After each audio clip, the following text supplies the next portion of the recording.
ప్రభు నామానికి మహిమ ఘనత ప్రభావం కలుగునుగాక.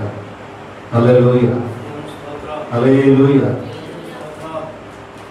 ప్రభువైన యేసుక్రీస్తు నామమున మీ అందరికీ నా వందనాలు. పరిశుద్ధ దేవుని యొక్క లేఖనంలో నుండి దేవుని యొక్క వాక్యాన్ని మనం ధ్యానం చేసుకుందాం. దేవుని యొక్క వాక్యములో మనం గమనిస్తే క్రొత్త నిబంధన గ్రంథము మత్తయి సువార్త 13వ అధ్యాయము 24వ వాక్యం నుంచి ధ్యానం చేసుకుందాం.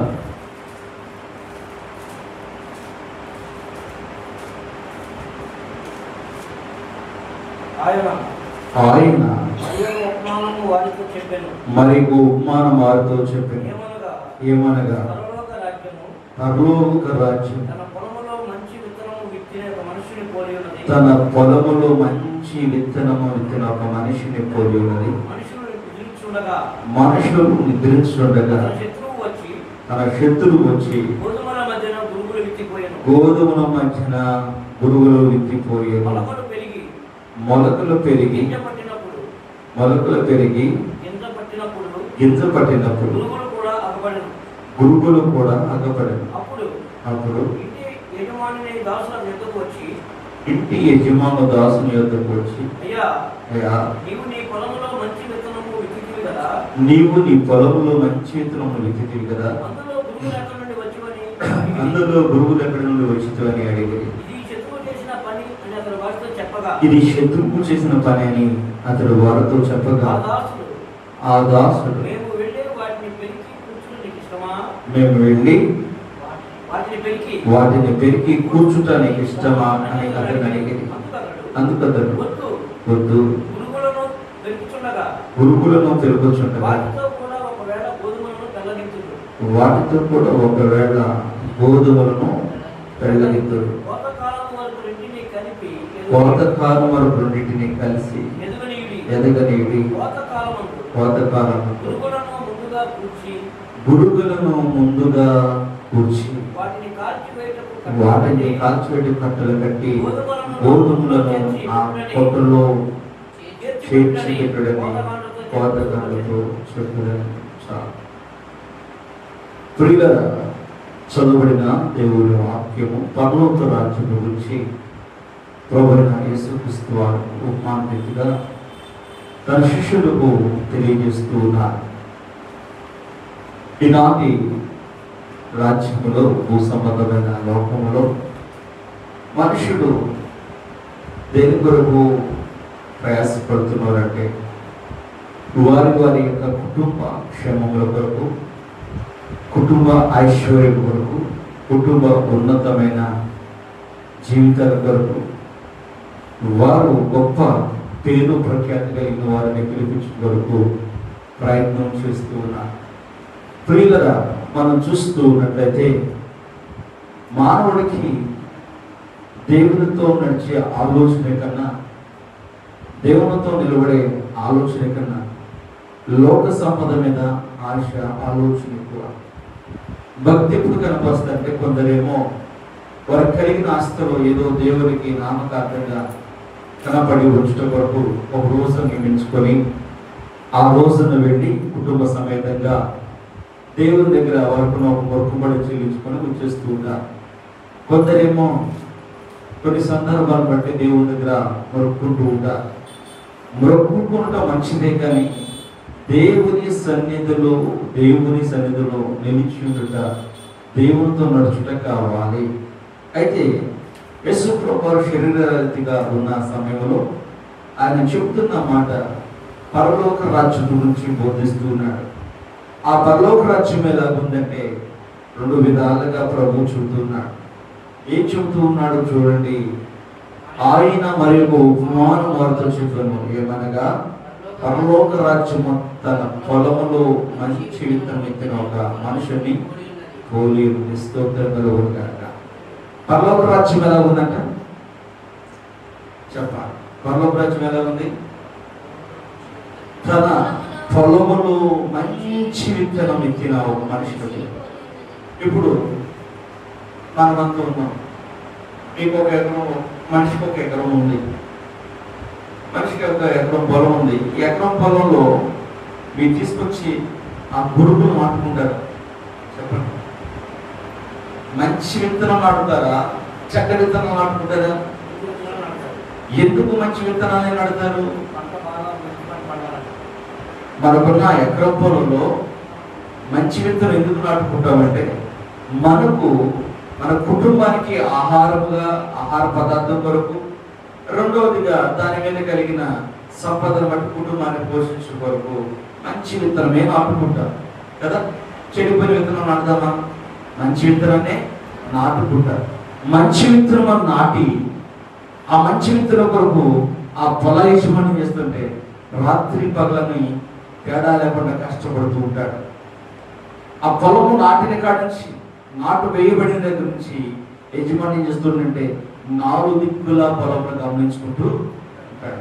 ఆ పొలంలో సమయానికి నీరు పెట్టుకుంటూ, నీరు ఉంటుందా లేదా, నీరేమైనా ఎటన్నా వెళ్ళిపోతుందా లేదా ఎక్కడైనా మొక్క చనిపోయిందని పరిశ్రమ చేస్తూ ఉంటాడు. మంచి విత్తనం ఆ వ్యవసాయకుడు.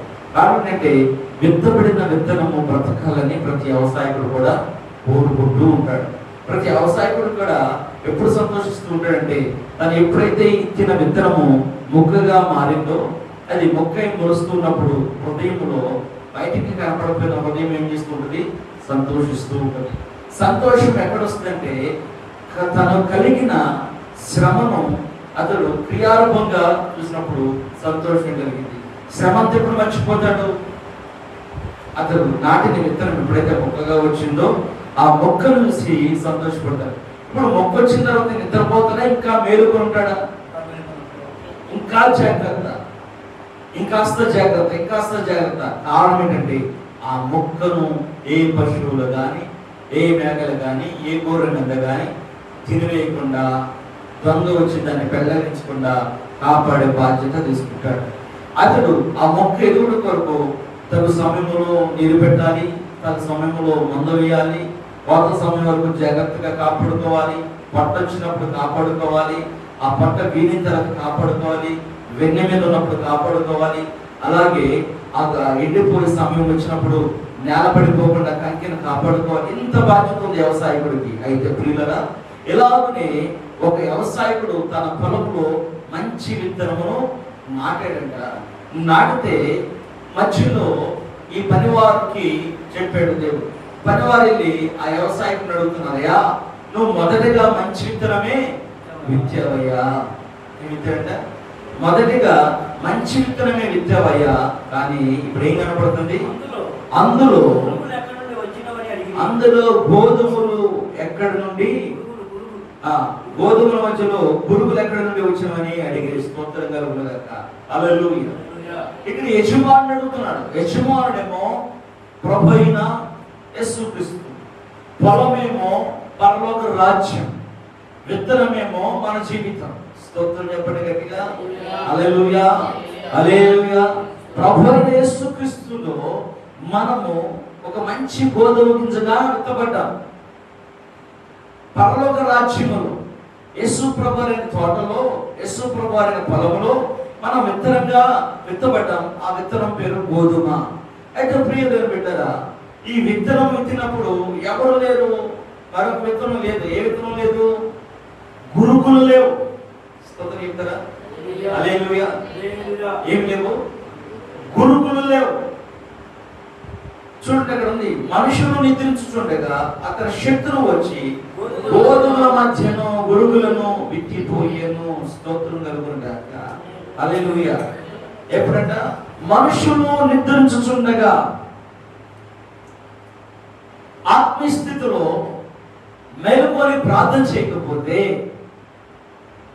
మన ఆత్మ సంబంధమైన జీవితంలో మనం మేలుకొలుపు కలిగి ప్రార్థన చేయకపోతే, మనలో అపవాది అనేవాడు గురుగులు లాంటి విత్తనములను విత్తిపోతాడు. వాడు శత్రువు. ఇప్పుడు దేవుని శత్రువు ఎవరు? అపవాదినబడుతున్న సాతాను. మనుషులకు శత్రువు కదండి. కొంతమంది తెలియక మనుషులు కూడా సాతాను లాగా ప్రవర్తిస్తున్నారని, సైతానా సాతానా అంటారు కదా. మనుషులు వెయ్యాలంటారా? మనిషి మనిషి కదా, మనిషి కానీ మనిషిలో ప్రవర్తన మాత్రం ఏమంటాం? ఏమంటారు చెప్పండి? కొందరేమో మెంటరోళ్ళు అంటారు, కొందరేమో పిచ్చోళ్ళు అంటారు, కొంతమంది ఏమంటారు సైతాన్ బ్యాచ్ అంటారు కదా. అది అయితే ఇక్కడ దేవుని పొలములో ఉత్తబడిన ఒక వ్యక్తి పరలోక రాజ్యము పొలమును పోల్చి చూపుతున్నాడు ప్రభు యేసుక్రీస్తు. పరలోక రాజ్యం గురించి బోధిస్తున్న ఈ బోధలో ఈ రాత్రి ఆ పరలోక పొలములో మనం విత్తబడిన ఒక విత్తనము. స్తోత్రం చేద్దామా? హల్లెలూయా. పరలోకములో అనే పొలంలో మనము విత్తబడిన ఒక విత్తనముగా ఉన్నాం. విత్తబడిన విత్తనముగా ఉన్న మనకు ఏం కావాలి? ఇప్పుడు ఏం కావాలి? క్షేమాధారము కావాలి, క్షేమస్థితి కావాలి. మనకు క్షేమస్థితి కావాలంటే మనం ఏం చేయాలి? చెప్పండి, ఏం చేయాలి? ఎలా ఉండాలి? దేవుని పొలం ఎత్తబడిన మనము ఎల్లప్పుడూ మేలుకొని ఉండాలి. హల్లెలూయా, హల్లెలూయా. దేవుని పొలంలో ఎత్తబడిన మనము మేలుకొని ఉండాలి. అయితే మేలుకోకపోతే మనుషులు నిద్రించుతుండగా అతని శత్రువు వచ్చి గోధుమల మధ్య గురుగులను విత్తిపోయాను. కొంతమంది సంగమం మధ్య గుర్తు తెలియని వ్యక్తులు వచ్చి నీవు వింటున్న ప్రసంగానికి కౌంటర్ మొదలు పెడుతూ ఉంటారు. మన ఇంట్లోనే మనం ప్రార్థన చేసుకుంటుంటే గుర్తు తెలియని వ్యక్తులు వచ్చి మన ప్రార్థనకు భంగం కలిగిస్తూ ఉంటారు. ఇవి గురుగులు లాంటి విత్తనములు. ఇతరులు చెప్పే దుర్బుద్ధి కలిగిన మాటలు ఇవి గురుగులు లాంటి మాటలు. అవి గురుగులు దేనికైనా ఉపయోగపడతాయా? చెప్పండి. ఆ గురుగులు దేనికైనా ఉపయోగపడితే గురుగులు ఏం చేస్తారు? ఎత్తి కళ్ళలో పారేస్తారు. మనము ప్రార్థన చేస్తున్నప్పుడు చేసేలాగా ప్రార్థన మేము బాగా ప్రార్థన చేసేవాళ్ళం. మేము మొదట మీకు లాగానే ఆసక్తిగా ఆత్మీయంగా బాగా ప్రార్థన చేసిన వారమే. ఇప్పుడే మాకు ఆ ప్రార్థనకి వెళ్ళడం వల్ల మాకేం కలిసి రాలా. ఆ ప్రార్థన చేసేవాళ్ళు చూసేవారు ఎట్లా చంపేస్తున్నారో, ప్రార్థన చేసేవాళ్ళు చూసారు ఎట్లా తిడుతున్నారో, ఆ యేసు ప్రభు చూసారు ఎట్లా బూతులు తిడుతున్నారు, ఆ బైబిల్ బోధించేవాళ్ళు చూసారు ఎట్లా కొడుతున్నారు, ఆ బైబిల్ బట్టి చూసారు ఎంతమంది బూతులు తిడుతున్నారు, మనల్ని ఎవరైనా తిడతారా అని మన దగ్గర కూడా మన హృదయంలో ఒక గురుగును నాటి పెడతారు. ఇప్పుడు మనం ఏం చేయాలంటే మనము మంచి గోధుమగానే ఉండాలి. దేవుని పొలంలో నాటబడిన వ్యక్తి మనం గుర్తుంచుకోవాలి. గురువుగా మనం మారకూడదు. మన సాక్షి జీవితాన్ని మనము మార్చుకోకూడదు. స్తోత్రం కలుగునుగాక. హల్లెలూయా. ఎందుకు మార్చుకోకూడదంటే మనము దేవుని పొలములో మంచి గోధుమై ఉన్నాం. ఆమేన్, హల్లెలూయా. ఈ గోధుమ దేనికి ఉపయోగపడింది? గురువుకు దేనికి ఉపయోగపడింది? గురువుకి ఏమైనా ఉపయోగం ఉందా? ఏమీ లేదు. గురువుకు ఉపయోగం ఏమీ లేదు. గురువు ద్వారా ఉపయోగం ఏముందా? ఏ ఉపయోగం లేదు ప్రియులారా. గురువుకు ఎటువంటి ఉపయోగం లేదు. గురువు ఏమైందంటే ఆ దురాత్మ తీసుకొచ్చి గురువు అనే విత్తనాన్ని గోధుమల మధ్య విత్తి వెళ్ళిపోయాడు. ఎందుకు తెలుసా? ఎప్పుడైతే తెలుసా? వాడు నువ్వు మేలుకున్నప్పుడు విత్తలా. నువ్వు మేలుకొని అనుభవంగా ఉండి ప్రార్థన చేస్తున్నప్పుడు, మేలుకొని బైబిల్ చదువుతున్నప్పుడు, మేలుకొని దేవుని గురించి విచారణ చేస్తున్నప్పుడు వాడు విత్తలా. ఎప్పుడు విత్తాడంటే నిద్రించుచుండగా. స్తోత్రం కలుగునుగాక. హల్లెలూయా. సంఘం ఒకవేళ నిద్రపోతే, నీ కుటుంబం ఒకవేళ నిద్రపోతే, నీవు నిద్ర అవస్థలో ఉన్నప్పుడు వాడు విత్తనం విత్తి వెళ్ళిపోతాడు. అందుకే యేసు ప్రభువు తన శిష్యులను తీసుకుని వెళ్ళినప్పుడు మీరు శోధంలో ప్రవేశించుకున్నట్లు మెలుగుకోండి, ప్రార్థన చేయండి. ఎన్ని గంటలు చేస్తున్నారు మా ప్రార్థన? మీరు ఎన్ని గంటలు చేస్తున్నారు? మిమ్మల్ని అడుగుతా, ఎన్ని గంటలు చేస్తున్నారు? ఒక గంట. హల్లెలూయా. చాలా ఎక్కువ. అయ్యా మీరు ఎన్ని గంటలు చేస్తున్నారు? గంట. అంత కుటుంబం కాదు గంట కన్నా ఫిక్స్ అయిపోయారు మాట. కాదు, మీకు ఓపిక ఉంటే 2.5 గంటలు చేయండి. ఎన్ని గంటలు? 2.5 గంటలు. అది దేవునికి ఇచ్చే భాగం మనం. హల్లెలూయా. దేవుని సన్నిధిలో మనం ఇలాగ ప్రార్థన చేస్తుంటే వాడు వస్తా ఉంటాడు, గురుగులు తీసుకొని వచ్చి గుమ్మం ముందు నిలబడతాడు. అప్పు ఇంట్లోకి వెళ్తాకి లేచేస్తున్నారు. ఇప్పుడు ఏం చేస్తున్నారు? ఏం చేస్తున్నారు? ఎప్పుడు చూసినా ప్రార్థన కానీ ఆడు మాత్రం పురుగులు తీసుకుని తిరుగుతూనే ఉంటాడు. ఏదో ఒక రోజు ప్రార్థన చేయకుండా ఉండపోరా, నిద్రించకుండా ఉండపోరా, వెంటనే విత్తనం నాటి వెళ్ళపోనా. స్తోత్రం కలుగును గాక. వాడుకున్న చలాకిదనం దేవుని పిల్లలు లేకపోయిందండి. వాడుకున్న మేలుకొల్పు దేవుని పిల్లలకు లేదు. శత్రువుకి ఎప్పుడు మేలుకొల్పే. ఇప్పుడు చూడండి, మరి మన కాశ్మీర్లో ఉగ్రవాదులు ఏం చేశారు? 23 మందిని మాంతంగా కాల్చి చంపేశారు, పొట్టన పెట్టేసుకున్నారు. వారు ఎప్పుడు నుంచి మేలుకుని ఉంటారు ఆ విధమైన దాడి చేయడానికి? వాడికి నిద్రాహారం లేవు, ఇక గురి పెట్టుకున్నారు. ఆ సమయంలో ఎవరున్నా చంపేస్తారు అంతే. ప్రియులరా, చనిపోయిన కుటుంబాలకు దేవుడు వారి కుటుంబాలకు నెమ్మది కలిగించిన కాక. హల్లెలూయా. ప్రియులరా, మనం అనుకుంటున్నాం మనం ఇక్కడ క్షేమంగా ఉన్నాం, కానీ ఆ చనిపోయినాడు వారి పరిస్థితి ఎలా ఉందో, ఆ ఉగ్రవాదుల మధ్య వారిని చంపుతుంటే వాళ్ళ ప్రాణం ఎలా వెళ్ళాడిపోయిందో, పీకలు పోసేస్తూ కాల్ చేస్తూ, చిన్నపిల్లలు ఉన్నారు కాళ్ళు పట్టి ప్రతివాడిన ఆ మాటలు వినకుండా వాడు ఏసంటే చంపటమే వారి యొక్క ఉద్దేశం. స్తోత్రం కలుగుతారు. నువ్వు తప్పించుకుని బయటకు వచ్చిన దేవుని కృప దాచబడినట్టే. హల్లెలూయా. ప్రియులారా, చూడండి, వాళ్ళకి నిద్ర లేదు.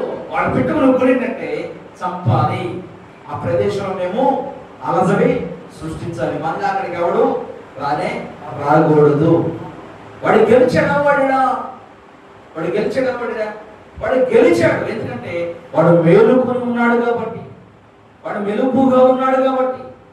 ఈనాటి క్రైస్తవ జీవితంలో మేము ప్రభువుని ఎరిగినాం, దేవుని పిల్లలమని చెప్పుకుంటున్న వారు మేలుకొని ప్రార్థన చేయడం నేర్చుకోవాలి. మేలుకొల్పు ముఖ్యము మనకి. యేసు ప్రభు వారు పరలోక రాజ్యాన్ని ఒక పొలంతో పోలుస్తూ ఉన్నాడు. ఆ పొలంలో ఏ నాటాడంట? గోధుమలను నాటాడు.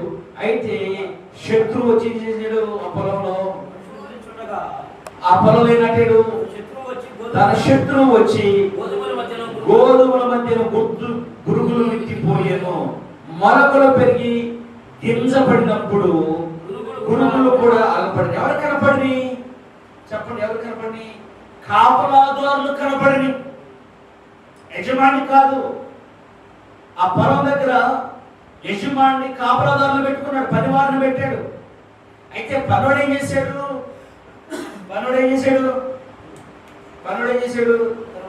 నిద్రపోయాడా? మేలుకుని ఉన్నాడా? నిద్రపోయాడు. ఇప్పుడు ఈ మెలకు వచ్చే సమయానికి ఏమైంది?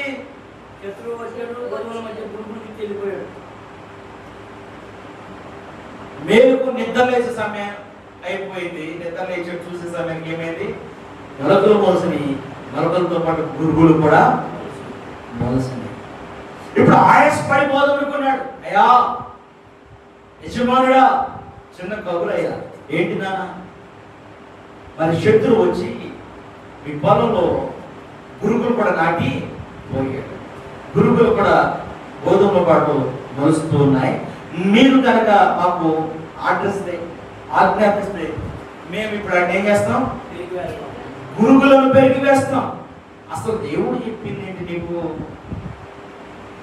అసలు దేవుడిచ్చిన నియమం ఏంటి? ప్రభు ఇచ్చిన ఆజ్ఞ ఏంటి?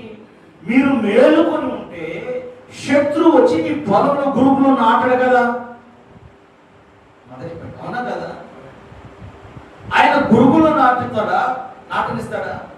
నాటనివ్వడు. ఆయన గోధుమలు నాటాడు, మంచిది. పొలంలో గోధుమలు నాటి నీకు జీతం ఇచ్చి ఆ పొలం మీద నిన్ను కాలుదాడు పెట్టుకుంటే నువ్వేం చేసావు? సమయానికి కాపు కాయక నిద్రపోతూ ఉండగా శత్రువు నీ నిద్రను గమనించాడు. నీ కుటుంబ వ్యవస్థను పాడు చేయటకు, నీ ఆత్మీయ జీవితాన్ని పాడు చేయటకు, నీ ప్రార్థన జీవితాన్ని నాశనం చేయటకు వాడు నీ నిద్రను గమనిస్తూ ఉన్నాడు. వాడు గమనించి ఏం చేశాడు? గురుగులు వెంటనే నాటి వెళ్ళిపోయిన కొన్ని రోజులకి ఎవరు వచ్చారు? గోధుమతో పాటు ఎవరు వచ్చారు? చెప్పండి. గురుగులతో పాటు కూడా గోధుమ చక్కగా హాయ్ బాయ్ అనుకుంటే చక్కగా వాటితో పాటు వస్తానే ఉన్నాయి. ఇప్పుడు ఎవరు గమనించారు? జాగ్రత్తగా నిపుణంగా కావాలి వాడు గమనించాడు. ఎవరు గమనించాడయ్యా? ఎవరు గమనించాడు? మరి ఎవరు గమనించారు? గట్టిగా చెప్పు. హల్లెలూయా. ఎవరు గమనించాడు? కావలివాడు, కాపలాదారి, పనివాడు గమనించి ఇప్పుడు ఎక్కడ పరిగెత్తులేడు? యజమాని దగ్గరికి సాగు వచ్చేది పరిగెత్తులేడు. ఏం చేద్దాడు ఆయన గారు? మనం ఎకరం పొలంలో వేసినప్పుడు మనం పురుగులు నాటలేదు కదా, గోధుమే కదా, కట్టేనా లేదా అంటే వారి నాయన మళ్ళీ అన్నంటే వారికి అర్థం కాదు, నేను నాటింది గోధుమలే కదా. అయితే అయ్యా మీరు మమ్మల్ని దండించనంటే, మీరు మమ్మల్ని తిట్టనంటే ఒక మాట, ఒక చిన్న మాట ఆయన అంటాడు, ఆ మాట మాట్లాడదు సార్, మీతో ఒక మాట మాట్లాడదు సార్ అంటూ ఉంటాడు. అంటాడా లేదు? అట్లాగే అయ్యారు ఒక మాట మాట్లాడు సార్ మీతో, అయ్యా మీతో ఒక చిన్న మాట మాట్లాడరాదు. సరే మాట్లాడదంటే మళ్ళీ అయ్యా మీరు తిన గోధుమలు పురుగులు కూడా ఆశ్చర్యం చెబుతున్నాడు. అయ్యా ఆశ్చర్యం మీద అసలు నిద్రపోయి నేను నిన్ను, నీ పిల్లలను, నీ కుటుంబాన్ని దీవిస్తానని చెప్తే దీవెనకు తగిన ఫలము నీలో ఉంచుకోకుండా, దీవెనకరమైన జీవితం నీలో లేకుండా నీవు నిద్రపోయి సోమరమై ప్రార్థన లేకుండా, స్తుతి ప్రార్థన లేకుండా, ఏమీ లేకుండా ప్రభువు మమ్మల్ని దీవించలేదంటే అది ఎంతవరకు కరెక్ట్? ఆయన పొలం నిన్ను ఒక గోధుమగా నాటుకున్నాడు. ఆయన పరలోక రాజ్యం అనే పొలంలో నిన్ను ఒక మంచి గోధుమ గింజ కింద నాటుకున్నాడు. నువ్వు నాటబడిన తర్వాత గోధుమ గింజగా ఎదగకుండా పురుగులు కూడా తెచ్చుకున్నావు నీ జతకి. అంటే లోక సమాచారం, లోకాశలు, లోక మాటలు, లోక క్రియలు, లోక తలంపులు వీటిలో కూడా కలిసిపోయి ఆ వరదలో మనం వచ్చినప్పుడు కొట్టుకుపోయామే, అట్టకి కొట్టుకుపోతూ ఉంటే ఇంకెప్పుడు క్షేమం వచ్చేది, ఇంకెప్పుడు ఆశీర్వాదం వస్తుంది, ఇంకెప్పుడు మనం దేవుని పిల్లలం అవుతాం, ఇంకెప్పుడు మనం దేవుని కృపను పొందుకుంటాం, ఇంకెప్పుడు దేవుని దీవెన పొందుకుంటాం, ఆయన దయలో ఎప్పుడు వర్ధిల్లుతాం. మొదటిగా ఆత్మీయుడికి ఏం కావాలంటే మేలుకొని ప్రార్థన జీవితం కావాలి. స్తోత్రం కలుగును గాక. హల్లెలూయా. ఇప్పుడు ఇతను మేలుకోగా మళ్ళొచ్చేమంటే పీకైనా ఎంపికేస్తాడంట, గురుగులను పెరిగిపోయినా చదువు ఏమంటున్నాడు? అందరూ గురువులు ఎక్కడ నుంచి అడిగిరి, ఇది శత్రువు చేసిన పని అని అతని వారితో చెప్పగా ఆ దాసులు మేము వెళ్ళి వాటిని పెరిగి కూర్చుటానికి ఇష్టమా అని అతన్ని స్తోత్రం కలుగుతారు. ఏమన్నారు? మేము వెళ్ళి వాటిని పెరిగి కూర్చుటానికి ఇష్టమా? అబ్బ మనోడు బయలుదేరి పెరిగేమా. ఇప్పుడు ఒకే పాదులు, ఒకే ఏరులో రెండు కలిసి వస్తాయి. దుబ్బు గడ్డి, ఒరి దుబ్బు రెండు కలిసి వస్తాయి. తెలుసా మీకు? నాటికైతే తెలిసింది. నాటకి వెళ్ళిపోయినా వెళ్ళావా?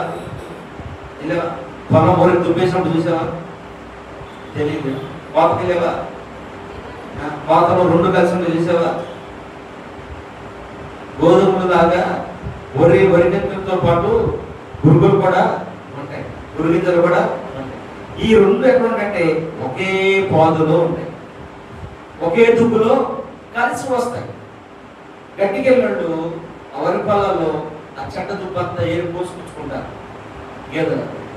ప్రియులారా, ఈ రెండు ఒకసారి కలిసి మేము పెరిగాయంటే ఆయన అంటాడు, చూడరా మీరు ఆగండి, సమయం వస్తుందట.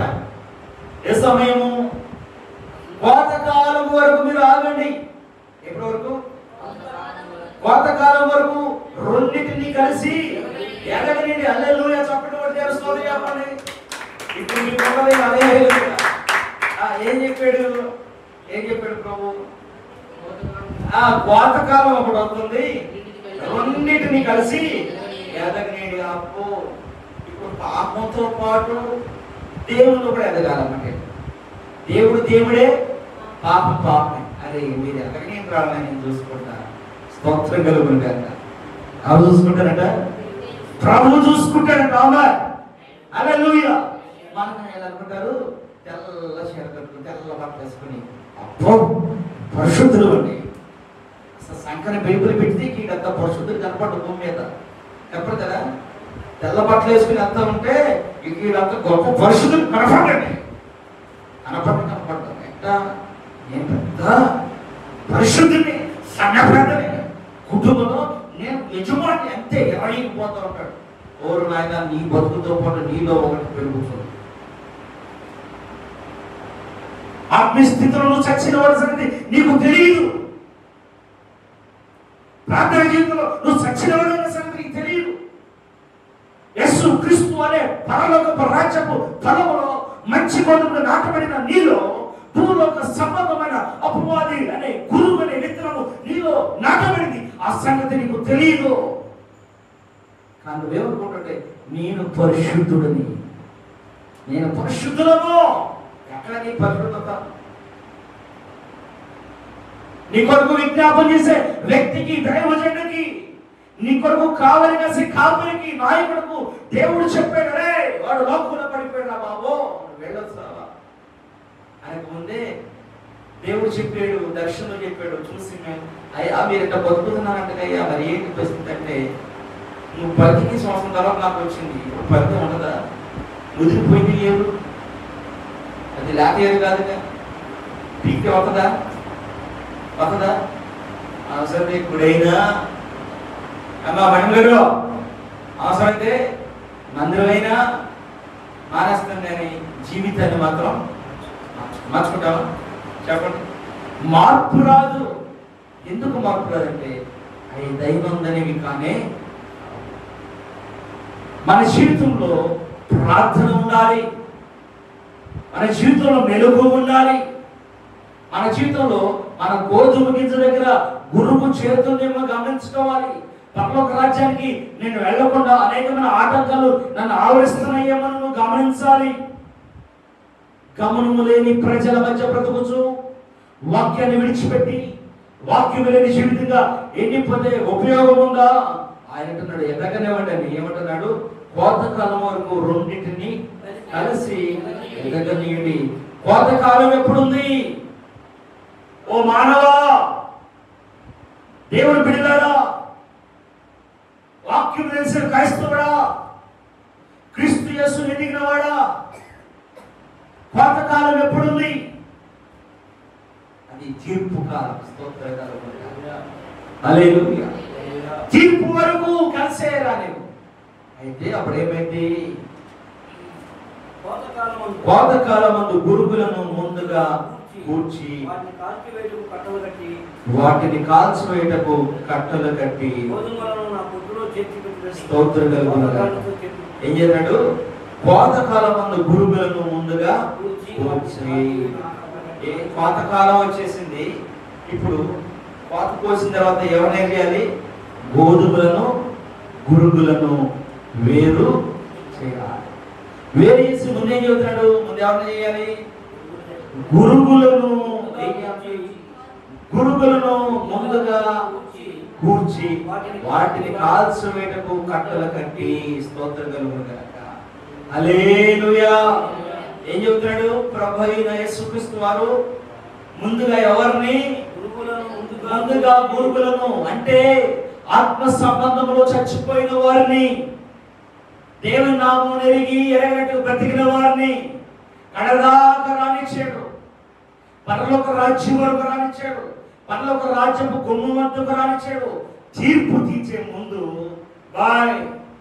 గురుగులన్నిటిని పక్కన పెట్టండి. గురుగులను ముందు వేరు చేసి కట్టలు కట్టి ఎక్కడేయాక అగ్నిగుండములో వేయాలి. స్తోత్రం కలుగునుగాక. నువ్వు గురువు అనే వ్యక్తిగా మారిపోతే నిన్ను ఎక్కడ పడవేస్తారంటే అగ్నిగుండంలో పడవేస్తారు. గురువు ద్వారా ఉపయోగం లేదు. మంచి గోధుమలో నా కొట్టులో చేర్చి పెట్టని కోతకాండతో చెప్పాను నేను. దేవునికి స్తోత్రం కలుగునుగాక. హల్లెలూయా. ప్రియ దేవుని బిడ్డలారా, నీవు దేవుని కొట్టులో చేర్చబడి గోధుమగా మారాలి. యేసయ్య శక్తి ఆయన గోడములో, ఆయన పరలోకములో, ఆయన కొట్లో దాచబడాలి. గోధుమలు యేసయ్య కొట్లో దాచబడితే అక్కడ లాకులు ఉంటది. ఆ లాకులు ఎవడు ఓపెన్ చేయలేక, అక్కడ ఎవడు దొంగతనం చేయలేడు. అక్కడ శత్రువు అక్కడికి రాలేడు. పరలోకానికి శత్రువు వస్తాడా? రానే రాడు. వాక్యం అర్థం కాని వాడు నానా రకాల మాట్లాడుకుంటున్నాడు. వాక్యం అర్థమైన వాడు జీవితాన్ని సరి చేసుకుంటాడు. స్తోత్రం కలుగునుగాక. హల్లెలూయా, దేవునికి మహిమ కలుగును గాక. అప్పుడు జన సమూహమును పంపివేసి ఇంట్లోనికి వెళ్ళగా 36 వచ్చు శిష్యులు ఆయన ఎదుకు వచ్చి పొలములని గురుకులకు వచ్చి ఉపమాన భావం మాకు తెలియమని. ఏం అర్థం కావట్లా? ఎవరికి అర్థం కావట్లా? శిశు బృందానికి అర్థం కావట్లా. ఏం అర్థం కావట్లా? అయ్యా ఉపమానం అర్థం కావట్లా, వాక్యాలు అర్థం కావు కొంతమందికి. వాక్యం అర్థం కాక వాక్యాన్ని శారీరకంగా తీసుకొని, వాక్యాన్ని అక్షరార్థంగా తీసుకొని, వారికి అనుకూలంగా వాక్యాన్ని మార్చుకొని బ్రతకటం నేర్చుకున్నారు, కానీ దేవుని కృపను పొందుకోవడం నేర్చుకోలేదు. అడుగుతున్నారు, అయ్యా మాకు అర్థం కాలేదన్న పరీక్ష ప్రారంభించడం. అందుకాయన ఇట్లా నేను మంచి విత్తనము విత్తువాడు మనిషి కుమారుడు. పొలము లోకము, మంచి విత్తనములు రాజ్య సంబంధులు, గురుగులు దుష్టుని సంబంధులు, వాటిని విత్తిన శత్రువు అపవాది. కోత యుగ సమాప్తి, కోత పోయేవారు దేవదూతలు, గురుగులు ఎలాగో పుచ్చబడి అగ్నిలో కాల్చివేయబడును. దేవునికి స్తోత్రం కలుగును.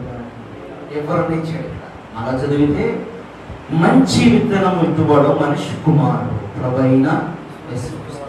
ఫలము లోకము, మంచి విత్తనములు రాజ్య సంబంధులు. మంచి విత్తనములు అవి గోధుమతో పోల్చాడు. ఈ మంచి విత్తనంగా దేవుడు నిన్ను మలిచాడు. గురుగులు దుష్టుని సంబంధులు, వాటిని విత్తిన శత్రువు అపవాది. గురుగులు ఎవరిస్తాడు?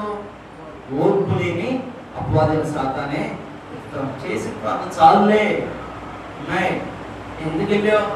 ఈ పోకుండా అమ్మాయి అమ్మాయి వారు ముందు నేను చెబుతున్నా భర్త కంటే ఆ అమ్మాయికి అంత ఆనందము. మా ఆయనే